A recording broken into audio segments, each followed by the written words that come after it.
नमस्कार, मैं हूं अंजलि ईस्टवाल और हमारे इस खास कार्यक्रम में आपका स्वागत है जिसमें हम आपको बताते हैं कि कोरोना वायरस से जुड़ी कौन सी खबर सही है और कौन सी महज अफवाह है। दरअसल जैसे जैसे कोरोना वायरस की इस पैंडेमिक को वक्त गुजरता जाता है, इसके बारे में नई नई बातें सामने आ रही हैं। पहले कहा जा रहा था कि 80 से 70%, यहाँ तक कुछ कहते थे कि 60 से 70% तक की जो इम्यूनिटी है, अगर हमारी पॉपुलेशन के जनसंख्या के अंदर आ जाती है, उतने लोगों के अंदर एंटीबॉडीज आ जाती हैं या उन्हें वैक्सीनेशन लग जाता है तो हमें हर्ड इम्यूनिटी मिल जाएगी। लेकिन अब ऐसा नहीं है।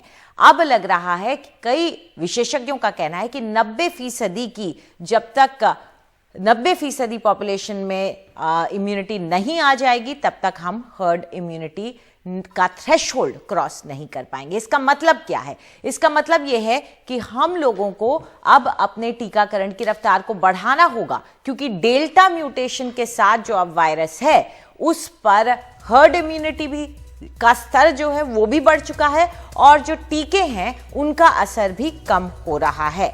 ऐसे में 2 डोज सबकी लगना जरूरी हो जाता है।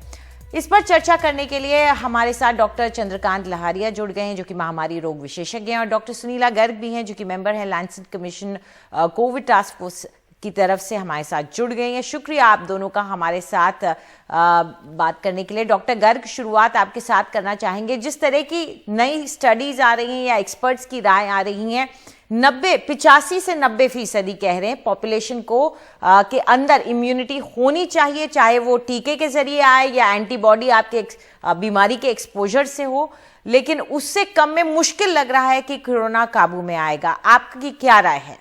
देखिए, मैं कहना चाहूंगी कि कल ही हमारे जो सीरो सर्वे के रिपोर्ट जो आई है उससे हमारा पता चला कि 67.6% हमारी पॉपुलेशन जो है सीरो पॉजिटिव है, जिसमें हमारे इम्यूनाइज्ड इंडिविजुअल्स भी हैं और नॉन इम्यूनाइज्ड यानी कि इन्फेक्टेड इंडिविजुअल्स भी हैं। तो पहले तो हमें इसको भी ध्यान में रखना पड़ेगा और हमें अपने वैक्सीनेशन को प्रायोरिटाइज करना पड़ेगा। पहले हमें उन लोगों को वैक्सीनेशन देना है जिनको की इन्फेक्शन नहीं हुई, क्योंकि लगभग हमारे 40 करोड़ के करीब इंडिविजुअल हैं। तो अगर हम कुछ हमारी इम्यूनिटी हमारी इससे आती है, यानी कि जो हमारे इन्फेक्टेड लोग हैं के अंदर एंटीबॉडीज हैं, और बाकी हम 40 करोड़ को हम प्रायोरिटाइज करें वैक्सीनेशन के लिए, तो ये हमारा एक वो बनेगा जिसके वजह से हम लोग जो है हर्ड इम्यूनिटी के लिए और हम पढ़ेंगे। क्यों आपकी आवाज क्लियर? जी, थोड़ा सा आपके ऑडियो में प्रॉब्लम आ रहा है, हम उसे ठीक करने की कोशिश करेंगे। डॉक्टर लहारिया, जो डॉक्टर गर्ग कह रही हैं कि हम प्रायोरिटाइज करें उन्हें जिनके अंदर एंटीबॉडी नहीं है, जिनका बिल्कुल एक्सपोजर नहीं हुआ, ये पर थोड़ा सा शायद मुश्किल काम हो ऐसे लोगों को चिन्हित करना। आपकी क्या राय है कि डेल्टा वेरिएंट के कहर को देखते हुए 2 डोज लगाना पॉपुलेशन में वो ज्यादा अहम है या 1 डोज दे करके कुछ लोगों में प्रोटेक्शन दे देना? जो पहले माना जा रहा था कि करीब 60 से 70% आबादी को एंटीबॉडी बनने पर हम प्रोटेक्ट हो जाएंगे, हर्ड इम्यूनिटी या पॉपुलेशन इम्यूनिटी आ जाएगी, लेकिन अब हम जानते हैं कि डेल्टा वेरिएंट अल्फा वेरिएंट से 50 से 70% अधिक संक्रामक है, जबकि अल्फा वेरिएंट जो ओरिजिनल वुहान वायरस था उस वेरिएंट से 50% अधिक संक्रामक था। अर्थात यह ओरिजिनल वायरस से लगभग दुगना अधिक संक्रामक है, इसलिए 90% आबादी को करीब एंटीबॉडी होने चाहिए। नाउ हमारे पास 67% आबादी को एंटीबॉडी बन चुके हैं, लेकिन इस बात का कोई तरीका नहीं है कि हम जान सकें कि किसको एंटीबॉडी बन चुके हैं और किसको नहीं। तो हमारी प्राथमिकता होनी चाहिए कि हम वैक्सीनेशन की रफ्तार को तेज कर दें, साथ में जो आबादी अधिक गंभीर बीमारी होने की संभावना है उसको वैक्सीनेशन करें। साथ में याद रखना होगा कि अगर हम 90% आबादी को हर्ड इम्यूनिटी या पॉपुलेशन इम्यूनिटी के लिए अचीव करना चाहते हैं तो सारी वयस्क आबादी मिलाकर 60% होती है, बाकी 18 साल से कम के 40% होते हैं। तो संक्षेप में बात आ जाती है घूम फिर कर कि जब तक सारे वयस्क आबादी को टीके नहीं लग जाते, जो 60% बनाएगा, और उसके बाद कुछ बच्चों में भी टीकाकरण नहीं शुरू हो जाता, तब तक हम उस परिस्थिति में नहीं पहुंच पाएंगे। जहां तक डेल्टा वेरिएंट की बात आती है तो मैं कहूंगा कि चूंकि हमारी वैक्सीनेशन कवरेज देश में काफी कम है, तो पहली प्राथमिकता होनी चाहिए कि सबको कम से कम 1 वैक्सीन डोज लग जाए। जब हम 50-60% आबादी को 1 शॉट लगा देते हैं तब हमारी प्राथमिकता होगी कि दूसरे शॉट को देने का कोशिश करें। जी, ये बात आप सही कह रहे हैं कि बच्चों को भी देना जरूरी हो जाएगा, और इस पे हमने कल चर्चा भी की थी कि अगर 90% की कवरेज चाहिए तो फिर बच्चे भी शामिल करने पड़ेंगे। लेकिन डॉक्टर लहरिया, अगर हम एक तरीके से चिन्हित करना चाहें उन लोगों को जिनका एक्सपोजर कम हुआ है, तो क्या कुछ ऐसी स्ट्रैटेजीज नहीं बन सकती कि आप ऐसा कीजिए कि जो हॉटस्पॉट नहीं रहे, या जहां पर पहले जैसे उत्तर पूर्व के राज्य थे, अगर वहां पर वैक्सीनेशन पर जोर दिया जाता कि आपके नंबर कम रहे हैं तो आउटब्रेक होने के चांसेस भी कम हो जाते, कि इस तरह के अगर कुछ कदम उठाए जाएं, एक्सपर्ट कमिटीज इस चीज के बारे में सोचे, तो क्या बेहतर नहीं है कि आप उन लोगों को पहले वैक्सीनेट कर लें जहां पर एक्सपोजर कम हुआ था? निश्चित रूप से ऐसे कुछ कदम उठाए जा सकते हैं, लेकिन साथ में हमें यह भी याद रखना होगा कि हमारा वैक्सीनेशन का उद्देश्य क्या है। फिलहाल देश में जो वैक्सीनेशन का उद्देश्य है वो है कि हॉस्पिटलाइजेशन रिड्यूस की जाए और गंभीर बीमारी से बचाया जाए। तो ऐसी परिस्थिति में जरूरी है कि 45 साल से अधिक उम्र के लोगों को वैक्सीनेशन किया जाए, जो हाई रिस्क पॉपुलेशन है, चाहे वो किसी भी आबादी में हो, उसको वैक्सीनेशन किया जाए। दूसरा तरीका हो सकता है, जैसे महाराष्ट्र या केरल राज्य हैं, वहां पर संक्रमण अधिक फैल रहा है, तो उन राज्यों में वैक्सीनेशन किया जाए। उसी तरह कुछ पॉकेट्स नॉर्थ ईस्ट में उभर के आ रहे हैं, तो चूंकि हमारे पास अभी लिमिटेड वैक्सीन है तो हम उसको प्राथमिकता के आधार पर लगा सकते हैं। जैसे कि हिल स्टेशन है, अब लोग हिल स्टेशन पर जा रहे हैं तो वहां के लोगों को भी खतरा है, तो जरूरी है कि ऐसे एरिया में वैक्सीनेशन बढ़ाया जाए। तो निश्चित रूप से कुछ अप्रोच बनाई जा सकती है। साथ ही में जैसे बात करें कि प्रेग्नेंट वुमेन का वैक्सीनेशन अभी स्टार्ट हुआ है, तो हमारी प्राथमिकता होनी चाहिए कि अधिक से अधिक प्रेग्नेंट वुमेन जो टीका करवाना चाहती हैं उनको टीके लगें। तो एक मिक्स ऑफ कि हाई रिस्क पॉपुलेशन को वैक्सीनेट करें, साथ में कुछ ऐसी आबादी को पहचानें जहां पर ट्रांसमिशन अधिक है, बनाया जा सकता है। ये बात आपने सही कही डॉक्टर लहारिया की हमारा उद्देश्य क्या है।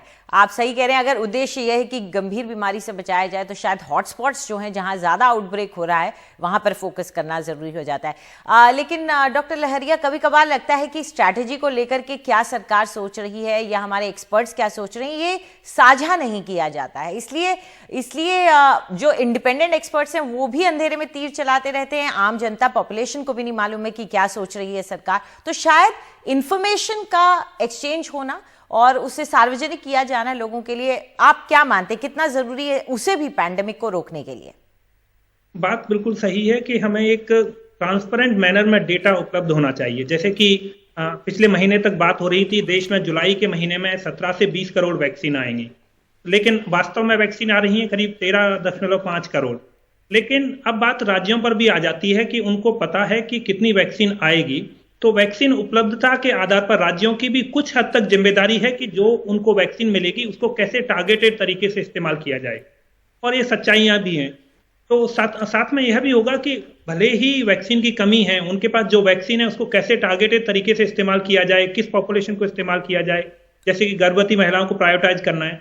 साथ में एक दूसरा काम और करना होगा, वो राज्य सरकारें ही कर सकती हैं। हमें चाहिए तो वैक्सीन पूरे 94 करोड़ वयस्क आबादी के लिए, लेकिन वो तो समय के साथ ही उपलब्ध होगी। तो राज्यों को अगले कुछ महीनों के लिए एक डिटेल प्लान बनाने की जरूरत है कि उनके पास इतनी वैक्सीन आएगी, वो उसको ऐसे इस्तेमाल करेंगे। कुछ राज्य उदाहरण के तौर पर कुछ जिलों में अधिक वैक्सीनेशन कवरेज कर सकते हैं जहां पर केसेज फैल रहे हैं जी। तो ऐसे कई सारे तरीके हो सकते हैं जिनका इस्तेमाल किया जा सकता है एक साझे तरीके से।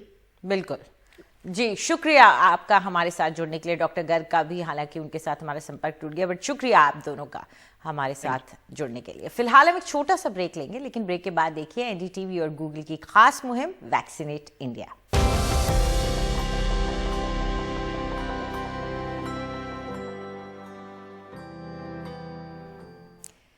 नमस्कार, एनडीटीवी और गूगल की खास मुहिम वैक्सीनेट इंडिया में आपका स्वागत है। आज हमारे साथ चर्चा करने के लिए डॉक्टर निधि झा जुड़ गई हैं, जो कि सीनियर कंसल्टेंट हैं नोवा साउथ एंड दिल्ली से। शुक्रिया डॉक्टर झा हमसे बात करने के लिए। आज हम कोविड टीके की जानकारी आपसे लेना चाहते हैं। टीका जरूरी है, ये सभी जानते हैं, लेकिन फिर भी उसको लेकर लोगों के अंदर बहुत असमंजस है। ये टीका कितना जरूरी है, कितना असरदार है और इसे कैसे लगवाएं, इसके बारे में थोड़ी जानकारी दीजिए। हेलो जी डॉक्टर झा, जो कोविड टीका है, जो बहुत सारे ब्रांड आ गए हैं, बहुत सारी वैरायटी आ गई है। कोविड टीका 2 स्टेजेस में लगाना होता है। पहला टीका हम लगवाते हैं उसके अलग अलग वीक्स है, उसके 4 वीक्स के बाद, 6 वीक्स के बाद, 3 मंथ्स के बाद हमें दूसरी डोज लगानी होती है। और बेस्ट कवरेज के लिए हमें दोनों डोजेस लगाना जरूरी होता है। जो स्टडीज बताती हैं वो ये बताती हैं कि बहुत हद तक अराउंड 50 to 60% से ज्यादा जो है इम्यूनिटी आपको पहले टीके के बाद भी आ जाती है, लेकिन कंप्लीट इम्यूनिटी, सबसे अच्छी इम्यूनिटी के लिए आपको दोनों डोजेस लगाने चाहिए। मार्केट में जितने भी, मार्केट नहीं कहना चाहिए मुझे, अस्पतालों में जितनी भी वैरायटी की वैक्सीन और या टीका उपलब्ध है वो सब सेफ है और वो सब आपको अच्छी इम्यूनिटी देते हैं। तो बिना ये सोचे कि कौन सा वैक्सीन अवेलेबल है आपको जो भी अर्लीस्ट डेट मिलता है उसमें आप जाइए, टीका लगवाइए। जी, तो टीके लगवाना जरूरी है और सभी वयस्क इसको जरूर लगाएं, ये सब समझते हैं। लेकिन डॉक्टर, अब बच्चों की भी चिंता लोगों को हो रही है, क्या उम्मीद कर सकते हैं कि टीके बच्चों के लिए भी आ सकते हैं? और इसको लेकर जो स्टडीज भी चल रही हैं वो क्या उम्मीद कर सकते हैं कि कब तक आए? देखिए, अभी हमारा ये है कि स्टेजेस में इन पे ट्रायल चल रही हैं वैक्सीन बनाने की, क्योंकि जो पीडियाट्रिक या छोटे बच्चों का या 18 साल से छोटे लोगों का जो एज ग्रुप होता है वो हर चीज के लिए ज्यादा सेंसिटिव होता है। और जब भी हम कोई भी नई चीज, नई दवा लाते हैं तो हमेशा हम मैक्सिमम ट्रायल के साथ लाते हैं।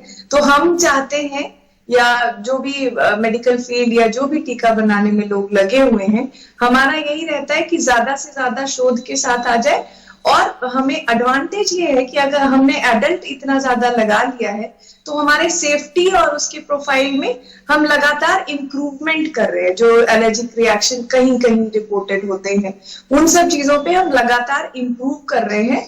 और जो हमारा वैक्सीनेशन का परसेंटेज है वो भी बहुत जल्दी ग्राफ जो है वो ऊपर जा रहा है, सरकार और आप लोगों की और गूगल और सबकी मदद से वो काफी ग्राफ ऊपर जा रहा है। लोगों में जो जानकारी है वो बहुत जल्दी बढ़ रही है।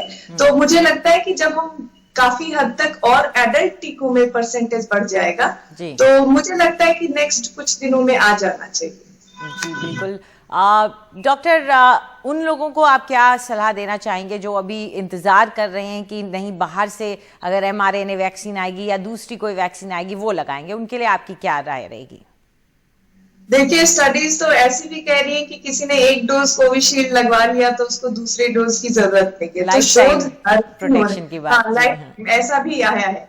तो वैसा शोध हर दिन हो रहा है, रिसर्च हर दिन हो रहा है, डेटा हर दिन आ रहे हैं। बट मेरा यही मानना है कि आपको जो जल्दी से जल्दी अवेलेबल हो जाए वो, अगर मान लीजिए अगर डिफरेंस होगा तो कितना होगा, 1%, 2%, 5% का डिफरेंस होगा। लेकिन अगर आपको कैजुअलिटी होती है, अगर कोविड आपको होता है तो जो गैप, जो दिन आप वेट कर रहे हैं उस दिन के बारे में हमारे पास स्पेसिफिक डेटा नहीं है कि किस दिन आ जाएगा। हाँ। तो मेरा मानना ये है कि वेट ना करें, वैक्सीन लगवा लें।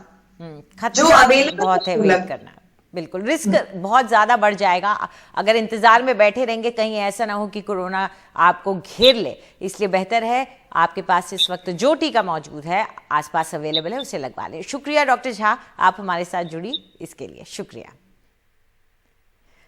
तो जाते जाते आपको याद दिला दें कि आप मास्क पहने, देह की दूरी बनाए रखें, हाथों को साफ रखें और अपना टीका जरूर लगवाएं। नमस्कार।